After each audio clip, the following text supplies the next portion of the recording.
നമസ്കാരം, ഞാൻ ഷൈജു കുര്യൻ. ചേഞ്ച് എന്ന നമ്മുടെ ചാനലിലേക്ക് ഏവർക്കും സ്വാഗതം. ഇന്നും നമ്മളോടൊപ്പം നമ്മുടെ സുഹൃത്തുണ്ട്. നമസ്കാരം. നമസ്കാരം സാറേ. ഇന്നത്തെ ചോദ്യം ഒരു രസകരമായ ചോദ്യമാണ് സാറേ. നമ്മുടെ റോഡ് പണികൾ അത് നമ്മൾ സർക്കാരിനെതിരെയോ വേറെ ഒരു നമ്മുടെ ഗവൺമെന്റ് തരത്തിലുള്ള ഒരാൾക്കെതിരെ അല്ല പറയുന്നത്. ഒരു റോഡ് പണിയുമ്പോൾ നമ്മുടെ സർക്കാർ എഞ്ചിനീയർമാരൊക്കെ അവർ നല്ല ബുദ്ധിപരമായിട്ടാണ് ചെയ്യുന്നത്. നമുക്ക് സാധാരണ ഒരു സംശയമില്ല. കാരണം ഒരു ചെറിയ റോഡ് പണിതാലും എഡ്ജ് മുഴപ്പിച്ച് നിൽക്കുന്നു. താങ്കളുടെ അഭിപ്രായം എന്താ? താങ്കൾ പറഞ്ഞാൽ ഞാൻ പലപ്പോഴും ശ്രദ്ധിച്ചിട്ടുള്ള കാര്യമാണ്. എന്റെ വണ്ടി തന്നെ പലപ്പോഴും ആ എഡ്ജിൽ വീണ് മറിയാനുള്ള സാഹചര്യം ഉണ്ടായിട്ടുണ്ട്. പക്ഷെ എന്തോ എന്റെ ദൈവകൃപ കൊണ്ടായിരിക്കാം അങ്ങനെ സംഭവിച്ചിട്ടില്ല. നമ്മുടെ സർക്കാരുകൾ വളരെ ശ്രദ്ധിക്കേണ്ട ഒരു കാര്യമാണ്. സാർ, ഈ എഞ്ചിനീയർമാർക്ക് പ്രഗത്ഭരല്ലേ? പക്ഷെ എന്തുകൊണ്ടാണ് ഒരു മെക്കാട് പണികാരന് പോലും അതിന്റെ അവൻ പോലും അതിനെ എതിർക്കും സാറേ. ഇത് പറയുന്നത് നമുക്ക് നാണക്കേട് തോന്നും. കാരണം എന്താണെന്ന് ചോദിച്ചാൽ ഇത്ര തലച്ചോറുള്ള എഞ്ചിനീയർമാരൊക്കെ ഈ റോഡിന്റെ എഡ്ജൊക്കെ ഇങ്ങനെ പൊക്കി നിർത്തുന്നതിന്റെ കാര്യങ്ങൾ ഒന്ന് ചെരിച്ചത് ഒന്ന് ടാർ ചെയ്ത് കൊടുത്താൽ വാർത്ത കൊടുത്താൽ എന്നാ പ്രശ്നം സാറേ? നമ്മുടെ എഞ്ചിനീയർമാർക്ക് കഴിവില്ലായ്കയോ അവർക്ക് അറിവില്ലായ്മയോ അല്ലിത്. പലപ്പോഴും ഒരു അലംഭാവമാണ് ഇതിന് പ്രധാനമായിട്ടുള്ള കാര്യം.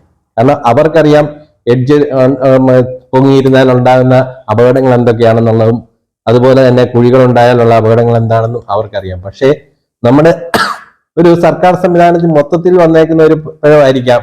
കാരണം ഭയങ്കരമായ ഒരു അലംഭാവം. സാറേ, ഇത് എന്നാന്നറിയോ? ഇപ്പൊ ഞാനൊരു പഞ്ചായത്ത് മെമ്പർ ആയിക്കോട്ടെ, എന്റെ പഞ്ചായത്ത് ചെയ്യുന്ന റോഡുകള് ഒക്കെ ഞാനൊന്ന് നിരീക്ഷിക്കണം. എന്റെ വാർഡിൽ ചെയ്യുന്ന പണികളൊക്കെ ഞാനൊന്ന് നിരീക്ഷിക്കുന്നില്ല മെമ്പർ എന്നുള്ള നിലയ്ക്ക്. തീർച്ചയായും ചെയ്യേണ്ടതാണ്. പലപ്പോഴും നമ്മുടെ മെമ്പർമാരുടെ അലംഭാവം അതിൻ്റെ അകത്ത് പ്രധാന ഒരു ഭാവമാണ്. കാരണം അവർക്കാണെങ്കിൽ പോലും ആ എഞ്ചിനീയേഴ്സിനോട് ഒരു നിർദ്ദേശം വയ്ക്കാം.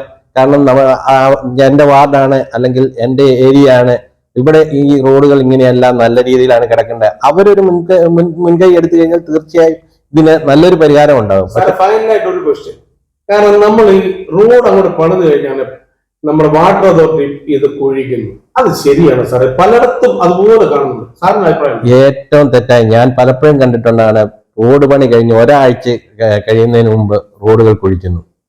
ശരിക്കും സർക്കാരിന്റെ നിർദ്ദേശമുള്ളതാണ്, ഒരു റോഡ് ടാർ ചെയ്യുന്നതിന് മുമ്പ് ജല അതോറിറ്റിയും അതുപോലെ ബന്ധപ്പെട്ട എല്ലാ വകുപ്പുകളെയും അറിയിച്ച് ആർക്കെങ്കിലും അതിനു മുമ്പ് എന്തെങ്കിലും ചെയ്യാനുണ്ടെങ്കിൽ അത് ചെയ്യണമെന്ന്. പക്ഷെ നമ്മുടെ എഞ്ചിനീയേഴ്സോ അല്ലെങ്കിൽ ഉദ്യോഗസ്ഥന്മാരോ അതിൽ അലംഭാവം കാണിക്കുന്നത് കൊണ്ട് മാത്രമാണ് ഇത് സംഭവിക്കുന്നത്. കാരണം ഒരു റോഡ് ടാർ ചെയ്യുമ്പോൾ എത്ര എക്സ്പെൻസ് വരുന്നോ അത് കഴിഞ്ഞ് അത് കുഴിച്ചു കഴിഞ്ഞാൽ ഒരിക്കലും റീടാർ ചെയ്യുമ്പോൾ അത് പഴയ ഒരു പെർഫെക്ഷൻ കിട്ടുന്നില്ല. സാറേ, വേറൊരു കാര്യം കൂടെ ചോദിക്കാം അവസാനമായിട്ട്.